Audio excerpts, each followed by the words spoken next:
OTT చూసే ముందు ఓసారి ఇటు చూద్దాం. పూర్తి వివరాలకు చదవండి రేపటి సాక్షి దినపత్రిక.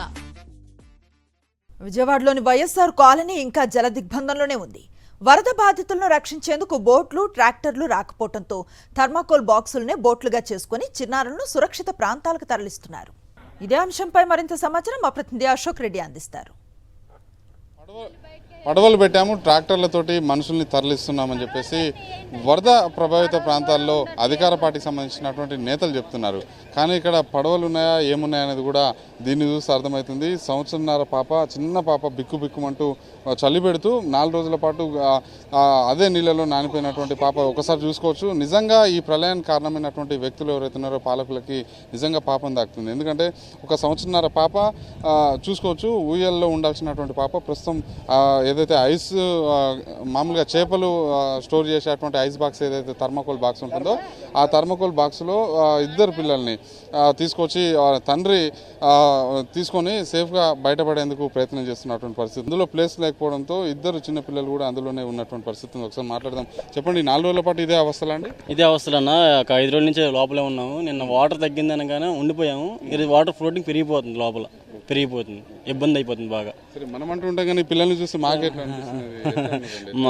మాకే లోపల కూరగాయలు అన్నీ అయిపోయినాయి అన్న. అయిపోవడం వలన మేము వచ్చేసాము. ఇక 4 రోజుల పాటు పాపం తాగడానికి నీళ్ళు కూడా లేవు కదా, ఎట్లా ఉన్నారండి 2 పిల్లలు? తప్పదన్నా మరి. ఇక మన నీళ్ళు నిన్న తగ్గిపోయినాయి, తగ్గిపోతాయన్న ధీమాతో ఉండిపోయాం. ఈ రోజు మళ్ళీ పెరిగిపోతున్నాయి. అది ఈ థర్మాకోల్ షీట్లో ఇప్పుడు ప్రస్తుతం ఎంత దూరం నుంచి వస్తున్నారు? కిలోమీటర్న్నర ఉంటుంది లోపల నుంచి బయటికి. మీరు మీ ఫ్యామిలీ పరిస్థితి ఇదేనండి. మా ఫ్యామిలీ పరిస్థితి ఏంటంటే 5 రోజులు బట్టి నరక యాతన అనుభవిస్తున్నాం సార్. దయచేసి పాలకులకు దండం పెడుతున్నారండి, మమ్మల్ని రక్షించమని కోరుతున్నామండి. బాగా చిన్న పిల్ల, 9 నెలల పిల్ల ఉందండి మాకు. ఆ 9 నెలల పిల్లని నేను రాత్రి చేతులతో మోసుకొచ్చి రోడ్డు మీదకి ఎక్కించా. 3 బళ్ళు పోయినాయండి. మీరు ఇంత అవసరం పడుతున్నా ఎవరు కనీసం మిమ్మల్ని కాపాడే ప్రయత్నం? ఫుడ్ కూడా అందట్లేదు సార్. ఫుడ్ తినాలని అన్నా సరే పై నుంచి వేసేస్తున్నారండి. ఫుడ్ విషయంలో చాలా ఇక్కడ మురికి నీళ్ళు తాగుతున్నామండి. మురికి నీళ్ళు తాగుతున్నా సరే రోగాలు వచ్చేసి, జ్వరాలు వచ్చేసినాయండి పిల్లలకి. ఈ మురికి నీళ్ళే తాగుతున్నామండి. మరి నీళ్ళు లేవు కదా సార్, ఏం పెట్టి తాగుతామండి? వచ్చిన నీళ్ళు వడకట్టుకొని తాగుతున్నాం సార్.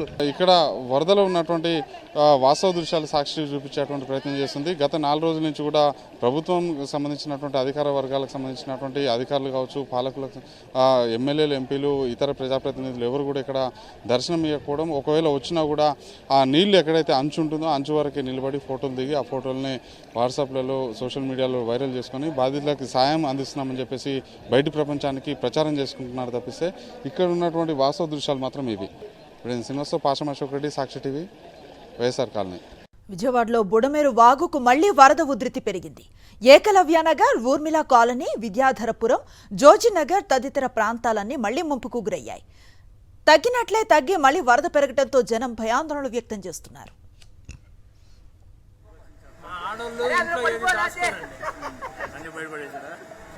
బాధితుల కష్టాలపై మా కరెస్పాండెంట్ రవీందర్ మరింత సమాచారం అందిస్తారు.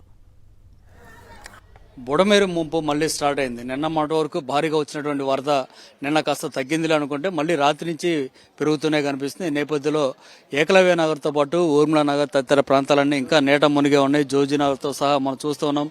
ఇప్పటికి కూడా ఇళ్లన్నీ కూడా పూర్తిగా ముంపునకు గురైన పరిస్థితి ఉంది. జనం రాకపోకలకు కూడా చాలా ఇబ్బంది పడుతున్నారు. ఇటువైపు ఏ వాహనాలు కూడా రాని పరిస్థితి కనిపిస్తుంది. ఇప్పటికీ వాహనాలు అనేకం, ఆటోలు, బైకులు అన్ని కూడా ఇళ్ల ముందు ఉన్నటువంటి వాహనాలు అన్ని కూడా ఇప్పటికీ అదే విధంగా ముంపునకు గురైన పరిస్థితి కనిపిస్తుంది. ఒకసారి ఈ మరోవైపు ఈ డ్రైనేజీ వాటర్ కూడా పొంగి ప్రవహిస్తున్న నేపథ్యంలో ఏ రోడ్డు చూసినా కూడా పెద్ద సంఖ్యలో మురుగునీరు కనిపిస్తూనే ఉంది. అట్లాగే వ్యర్థ పదార్థాలన్నీ కూడా రోడ్ల మీదకి వస్తున్న నేపథ్యంలో ఎక్కడ తమకు రోగాలు ప్రబలుతాయి అనేటువంటి ఒక భయం కూడా స్థానికంగా కనిపిస్తుంది. ఇక్కడ ఉన్నటువంటి కొంతమంది కూడా మాట్లాడే ప్రయత్నం చేద్దాం. చెప్పండి, గడిచిన 2-3 రోజులుగా వరద ఏ విధంగా ఉంది, ఏ విధంగా మీరు ఎక్కడ ఎదుర్కొన్నారు? నిన్న ఒక్కరోజు మాత్రమే వరద తగ్గినట్టు అనిపించిందండి. మళ్ళీ మార్నింగ్ వర్షానికి కానీ లేదంటే కనుక ఇప్పుడు బాగా మళ్ళీ ఫ్లోటింగ్ వస్తుందని చెప్పేసి చెప్తున్నారు. ఇక అందుకని 2-3 సరుకులు కావాలని చెప్పేసి మేము కింద అంతస్తు నుంచి డాబా మీదకి వెళ్లాల్సి వచ్చింది. ఇక ఇప్పుడున్న పరిస్థితిలో బస్ స్టాండ్లో బస్సులు అందవు, ట్రైన్స్ కూడా కంఫర్టబుల్ లేవు. అందుకని చేసి 4 సామాన్లు తెచ్చుకుందామని పచారీ సామాన్కి వెళ్తుంటే రేట్లన్నీ పెంచేశారు. మొత్తం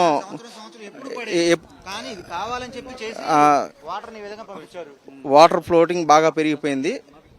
దాంతో మీకు వాసన కూడా బాగా వచ్చేస్తుంది వాటరు. కరెంట్ సప్లై అనేది ఇంతవరకు అందుబాటులో లేదండి. ముందు కరెంట్ ఉంటే అట్లీస్ట్ ముందు జీవనం ఎంతో కొంత సాగించవచ్చు, జీవనానికి మరీ ఇబ్బంది అయిపోతుంది. ప్రభుత్వం అన్ని అందిస్తుంది అని చెప్తున్నారు కదా, మళ్ళీ మీరు ఎందుకు బయటకు వెళ్ళి కొనుక్కున్నారు? అంటే ప్రభుత్వం అందించేది మెయిన్ రోడ్డు వరకు సరిపోతున్నాయి సార్. మరి లోన్ దాకా ఇంత వాటర్లో రావాలన్నా కూడా ఎవరు రావడానికి అవకాశం లేదు. అంతే మీకు 5 అవుతుంటే చీకటి పడిపోతుంది, అందరికి పాములు వచ్చేస్తాయి. దాంతో చిన్నపిల్లలు వీళ్ళంతా కూడా భయపడుతున్నారు అనమాట. కరెంటు సప్లై లేక, వాటర్ మంచినీళ్ళు లేక, దాంతో బయటకు వెళ్తే ఏదన్నా ఫ్రీ పడవలు కూడా రన్నింగ్ చేయట్లేదండి. పడవకు వచ్చేసరికి 1000-1500 అడుగుతున్నారు. ముసలోళ్ళు ఉన్నారండి, కొంచెం ఒడ్డును చేర్చండి అంటే 1000 రూపాయలు 1500 అడుగుతున్నారు. బైక్స్ మొత్తం పాడైపోయినాయి, బట్టలు గిట్టలు ఫర్నిచర్ టీవీలు మొత్తం నాశనం అయిపోయినాయి అనమాట. ఏంటమ్మా ఎలాంటి ఇబ్బంది ఉంది ఇక్కడ మీకు? చెప్పు, ఏంటి ఇబ్బంది ఏంటి మీకు? ఏం చేయాలి సార్, అందరూ మధ్య తరగతి కుటుంబం వాళ్ళు, ఎక్కడ కింద నీళ్లు ఉన్నాయి, చిన్నపిల్లలు ఉన్న వాళ్ళు ఎంత అగసాట్లు పడుతున్నారు. ఫస్ట్ లో వాళ్ళకి అన్నం దొరుకుతుంది, దూరంగా ఉన్న వాళ్ళకి దొరకట్లేదు వాటర్. అవి ఎలా చేయాలి ఈ పరిస్థితి? ఏం చెయ్యాలి? అప్పుడేమో అందరూ ఉన్నాము మేమున్నాము అని అంటారు, తర్వాత అయిపోయినాక ఎవరున్నారు సార్? మాకు దిక్కు ఎవరికి లేదు. అయిపోయినాక ఇది పరిస్థితి రోడ్ల మీద. మంచినీళ్ళు కానీ ఆహారం కానీ అన్ని విపరీతంగా పంపిస్తున్నా ఉంటున్నారు. వాళ్ళకి వాటర్ దొరుకుతుంది సార్, దూరంగా ఉండే వాళ్ళకి వాటర్ అసలు దొరకట్లేదు. ఈ మధ్యలో ఉండే వాళ్ళకి వాటర్ దొరుకుతుంది. ఆ శివరు ఉండే వాళ్ళకి ఎవరు వస్తున్నారు చెప్పండి? ఎవరు చుట్టాలకు వాళ్ళని పడేసి కింద పడేస్తున్నారు. ఏమీ లాభం లేదు. ఇది ఎలా చేస్తారో చేయండి గవర్నమెంట్. దయచేసి గవర్నమెంట్ కి దండాలు పెడుతున్నాను సార్.